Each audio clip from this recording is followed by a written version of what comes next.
आज हम लोग ग्लोबल सरफेस विंड सिस्टम की बात करने जा रहे हैं और इसमें हम लोग डिस्कस करेंगे कि कैसे प्रेशर के डिफरेंस के कारण विंड किसी खास लैटिट्यूड से निकलकर अन्य लैटिट्यूड्स की तरफ मूव करती है। इस डायग्राम में ग्लोब पर हम लोग ये देख रहे हैं कि डिफरेंट प्रेशर बेल्ट्स हैं और डिफरेंट प्रेशर बेल्ट से हाई प्रेशर से लो प्रेशर की तरफ विंड का मूवमेंट है। जैसे ये जो एरिया आप देख रहे हैं ये हाई प्रेशर बेल्ट है, इक्वेटर लो प्रेशर बेल्ट है, ये ट्रॉपिकल सब ट्रॉपिकल हाई प्रेशर बेल्ट है, ये पुनः लो प्रेशर बेल्ट है जिससे हम लोग सब पोलर लो प्रेशर बेल्ट कहते हैं, और ये पोल का जो क्षेत्र है ये हाई प्रेशर बेल्ट है जो कि ये काफ़ी ठंडा एरिया होता है। तो दोनों pole high pressure, equator low pressure, और इसके बीच में अल्टरनेट हाई प्रेशर और लो प्रेशर। तो इस तरह से हाई से लो की तरफ विंड का मूवमेंट होता है। और एक बात जो कि हम लोग पहले ही डिस्कस कर चुके हैं, विंड का नाम वो होगा जहां से ये आ रहा है। जैसे ये जो विंड आप देख रहे हैं इसका डायरेक्शन है नॉर्थ और ईस्ट, ये नॉर्थ से आ रहा है और ईस्ट से आ रहा है। तो नॉर्थ और ईस्ट से आ रहा है इसलिए इसको नॉर्थ ईस्ट विंड कहते हैं। और इस विंड का नाम है ट्रेड विंड। दोनों हेमिस्फीयर में 30 डिग्री से 25 डिग्री से लेके 5 डिग्री तक का जो एरिया है ये ट्रेड विंड का जोन है।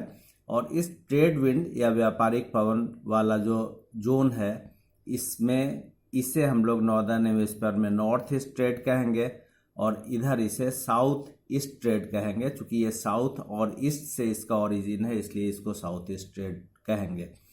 और इसका डायरेक्शन इसलिए ऐसा है क्योंकि कोरियोलिस बल यहाँ काम कर रहा है और कोरियोलिस बल काम करने के कारण ये हाई से लो की तरफ जाते हुए नॉर्दर्न हेमिस्फीयर में अपनी दाहिनी ओर और साउदर्न हेमिस्फीयर में अपनी बाईं ओर मुड़ जाती है।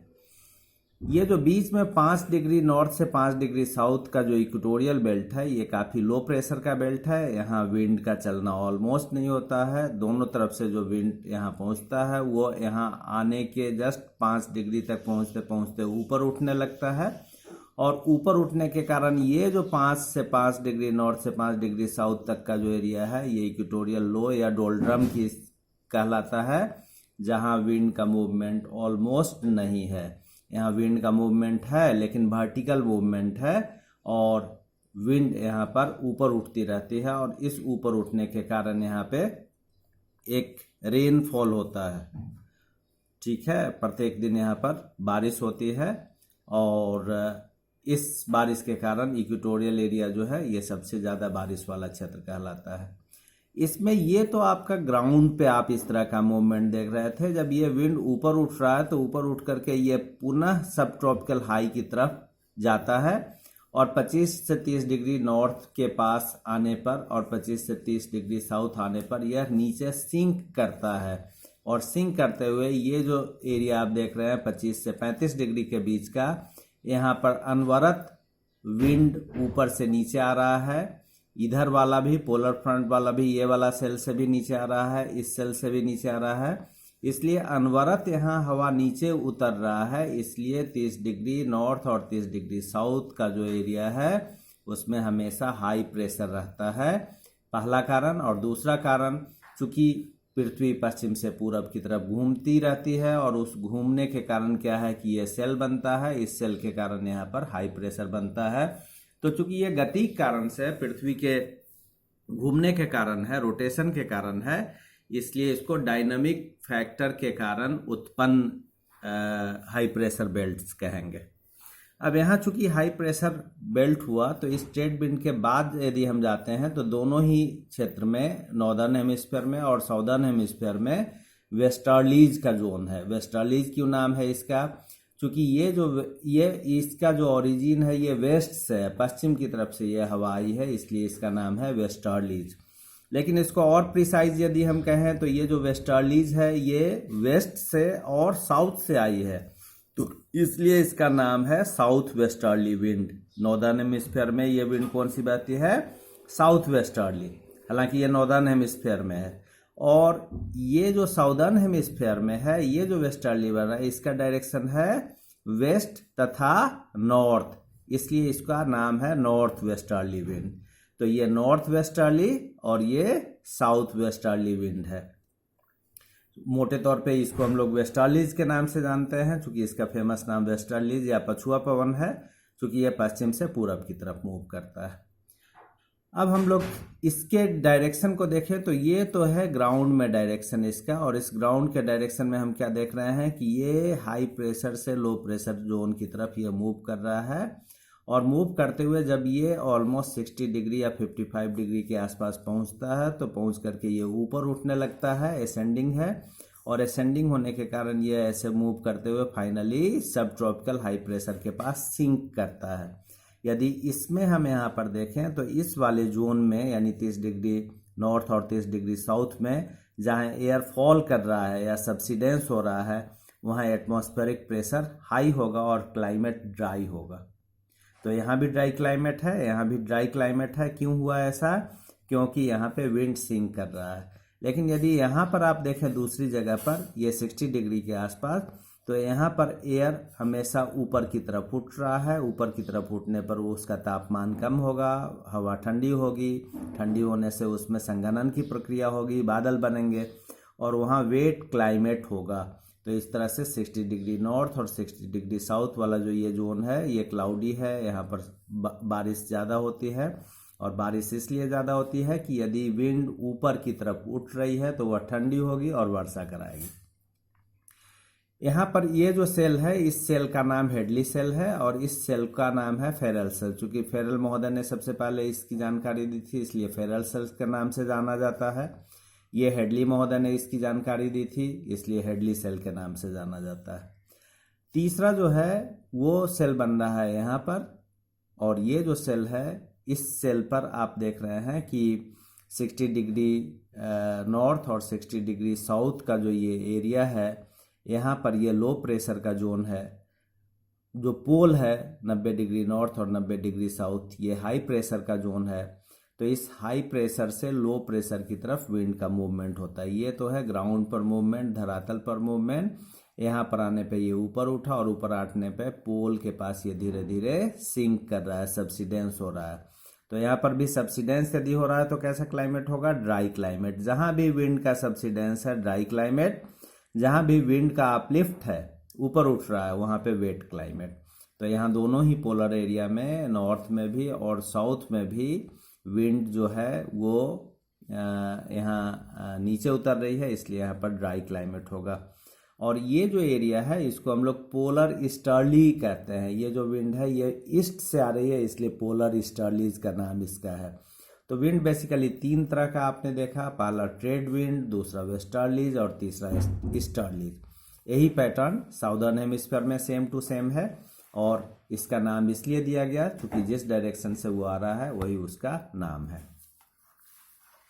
अब हम लोग अलग अलग विंड्स के जोन की बात करने जा रहे हैं, और अलग अलग विंड्स के जोन की बात में हम लोग देखेंगे कि सबसे पहला जो है वो है ट्रेड विंड का जोन, जिसकी बात हम लोग कर चुके थे।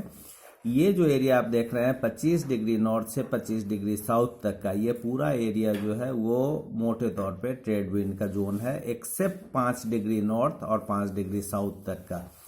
ये 10 डिग्री की जो पेटी है ये इक्वेटोरियल पेटी कहलाती है, और ये डोल्ड्रम की पेटी कहलाती है। ये ट्रेड विंड का जोन नहीं है, क्योंकि ट्रेड विंड यहाँ आते आते खत्म होता है और ऊपर उठ जाता है, नीचे ये खाली रह जाता है एरिया, इसलिए ये एरिया जो है ये डोल्ड्रम है। बाकी 5 डिग्री से 25 डिग्री तक का जो क्षेत्र है, इस क्षेत्र में ट्रेड विंड बहती है, जिसको हम लोग व्यापारिक पवन भी कहते हैं।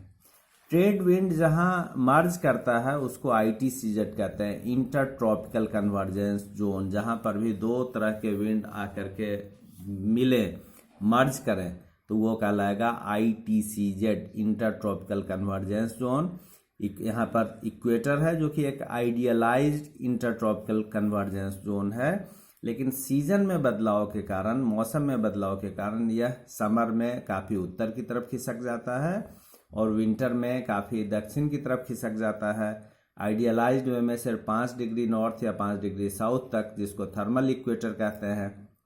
लेकिन वास्तव में इंडो गंजेटिक प्लेन में समर के सीजन में ये 25 डिग्री नॉर्थ तक खिसक जाता है। जो इंटर ट्रॉपिकल कन्वर्जेंस जोन है वो इंडो गंजेटिक प्लेन में 25 डिग्री नॉर्थ लैटिट्यूड तक खिसक जाता है। तो आप कह सकते हैं कि तब ITCZ इक्वेटर नहीं है, बल्कि ITCZ यहाँ 25 डिग्री नॉर्थ लैटिट्यूड के आसपास है।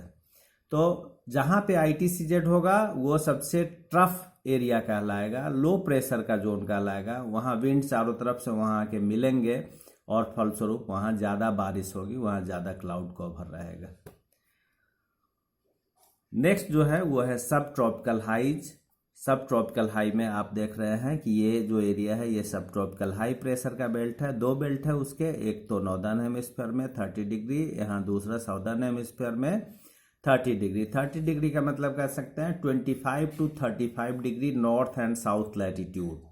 और इस जोन में जो विंड बहता है इस हाई से लो की तरफ वेस्टर्लीज बहता है, और इस वेस्टर्लीज के कारण यहाँ पर एक खास क्लाइमेट क्रिएट होता है जिसको भूमध्य सागरीय जलवायु कहते हैं। अफ्रीका के आसपास ये वेस्टर्लीज के कारण किसी खास समय में विंटर में ये ऑनशोर हो जाता है ये एरिया, और यहाँ पर बारिश होती है।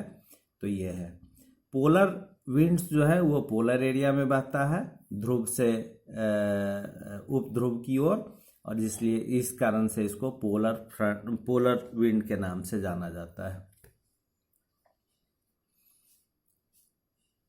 इसमें effect of seasonal migration greatest at transition zone है। इसमें यह बताया गया है कि जो इफेक्ट है सीजनल शिफ्टिंग का, तो उसका इफेक्ट सबसे ज़्यादा वहाँ होता है जहाँ दो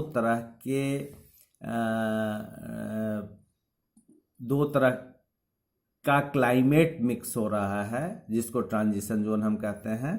जैसे 5 डिग्री से 15 डिग्री जो है ITCZ का सब ट्रॉपिकल हाई प्रेशर का जोन, और 30 डिग्री से 40 डिग्री वाला जोन जो सब tropical high and polar front का जोन है। यहाँ पे साइक्लोनिक एक्टिविटीज़ बहुत ज़्यादा होती है, क्योंकि दो तरह के क्लाइमेटिक कंडीशन के कारण काफ़ी ज़्यादा एक ट्रांजिशन जोन बनता है जिसमें साइक्लोन या डिप्रेशन का निर्माण होता है। Thank you.